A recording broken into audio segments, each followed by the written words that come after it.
পথাৰতে ডাং বান্ধি আমাৰ ডাংকাই মানে বৰদেউতাহঁতৰ ডাঙৰ ককাইদেউ আৰু বৌহঁতে কাপোৰ মেলে। কেৱল সিহঁতৰ ঘৰত বুলিয়ে নহয় আৰু প্ৰত্যেকৰে ঘৰত আছেই বুলি ক'ব পাৰি। নিজৰ নিজৰ পথাৰখনত কি কৰে, ডাং এডাল বান্ধি কাপোৰবোৰ ৰ'দত দিয়ে। ইফালে আমাৰ সেইডাল দেখিছেই, বেলেগ এজন বৰদেউতাহঁতৰ ঘৰৰ। আৰু এইডাল হৈছে আমাৰ ডাংকাইহঁতৰ, মানে ডাঙৰ ককাই, ডাংকাই বুলি কওঁ দেই। সিহঁতৰ ইয়াত মই আজি কাপোৰ মেলিলোঁ। আমাৰ ডাং বন্ধা নাই এতিয়ালৈকে, মই ক'বই লাগিব বান্ধি দিবলৈ। মই যিহেতু আহিছোঁহে, আজি কাপোৰ ধুইছিলোঁ, ভাইটিৰ কাপোৰ ধুই দিছিলোঁ, এনেকৈ আছে আৰু কেইবাটা ধুইছিলোঁ। তাৰপিছত মেলিলোঁ, পাহৰি গ'লোঁ নহয়।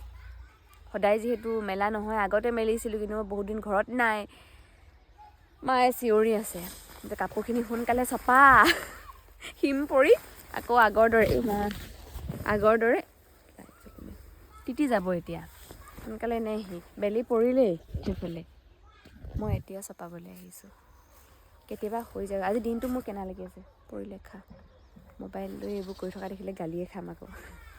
কাপোৰ চাব গৈছে নে মোবাইল চাব গৈছ?